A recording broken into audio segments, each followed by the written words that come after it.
Pangbata nga lang ba talaga itong bagong Minecraft movie? Susundan natin dito si Steve na nakahanap ng isang mundong pwede kang bumuo ng kahit ano, pero ayun nga lang, hindi lang siya nag-iisang nakatira dito. Isang araw, dito nga may mga huhuli sa kanyang gugustuhin ngang sirain yung mundong ito, kaya naman para maprotektahan nga yung mundong ito, dito nga niya ilalagay sa Earth yung nag-iisang bagay na kailangan nga nung kalaban. Pero ayun nga lang sa Earth, maswerte nga itong makukuha ng isang lalaki kung saan aksidente nga niyang mabubuksan yung daan papunta sa mundong ito. Kasama ang dalawang magkapatid at isang babae, dito na nga sila maglalakbay sa loob ng mundong ito pero sa hindi inaasahang pangyayari, dito na nga sila makukulong sa mundong ito. Kaya naman para makalabas nga sila, dito na nga sila makikipaglaban sa mga creatures sa mundong ito na may mga zombies, may mga baboy na warriors, may mga creeper at kung ano-ano pa na aatake nga sa kanila. Dito nga nila aalamin kung paano nga ba sila makakauwi sa tulong nga ni Steve na nag-iisang taong alam na alam yung mundong ito. Title ng movie, A Minecraft Movie. First of all, lahat ng knowledge ko from Minecraft galing lang sa mga gameplay ni Pewds, ni Jacksepticeye,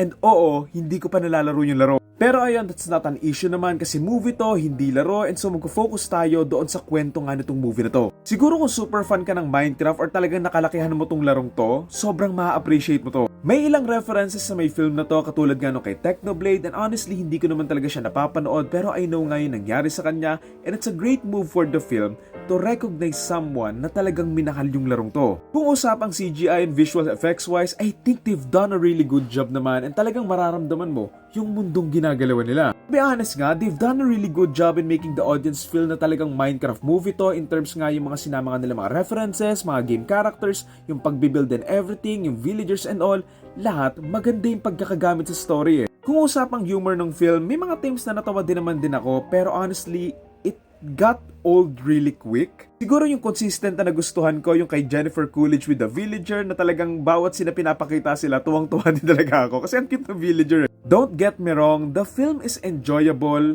but is it a good film? I don't think so, and for me, it's the kind of story na makakalimutan mo agad after a week mong mapanood eh. I know sasabihin ng iba, hindi mo naman kasi nalaro yung laro kaya hindi mo na-appreciate yung story. I think regardless kung nalaro ko man or hindi ko rin din talaga nagustuhan yung story. All of the characters were poorly developed and I didn't feel the growth within them na kung meron mang nagbago sa kanila doon sa may dulo, wala siyang bigat kasi biglaan lang yung shift just for the sake na nag-grow nga sila without actually showing it all throughout the film. For me then, one of the main issues ng film is having too many human characters na hindi na napag-focusan yung mga dapat pag-focusan, which is yung magkapatid nga. Story-wise, sana mas pinag-focusan na lang sila and mas binuo nga yung story nila para pagdating nga doon sa may dulo, mas may weight lang yung growth nila na hindi lang biglaan from 1 or 2 scenes. Oo, may mga magagandang moments sila Momoa and Daniel Brooks pero para kasing sinama lang sila sa may movie just to be a comic relief and wala naman sila masyadong naiambag na may substance doon sa may story and siguro, they could have just made them both in one character na lang. Doon naman kay Steve, goods naman siya nung una lalo na with his introduction pero same doon nga sa mga bata, hindi ko naramdaman yung growth niya as a character na yung choice niyang sumama sa Earth doon sa may dulo, wala siyang kabigat-bigat. Ngayon, parang kung sino siya nung nakilala natin siya, ganun pa rin siya hanggang sa dulo. So parang walang nangyari doon sa 2 hours halos ng film. I also didn't appreciate the villain na alam ko na mga bata naman talaga yung kinikater na audience nga ng film na to pero the villain's too weak na yung parang pinakitang reason kung bakit siya ganon didn't feel enough to explain her character.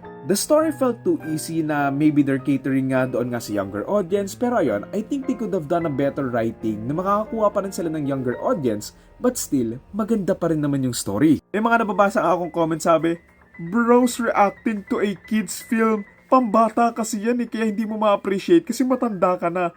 Regardless kung pambata or pang matanda tong film, it's not an excuse for poor writing. It's a great film siguro for younger audience who wants to see the world of Minecraft into screen, pero story and writing ways talaga, maraming nagkulang. So yun lang agad ang title ng film, A Minecraft Movie. Yan ang torta rating ko ay, nako medyo mahirap to.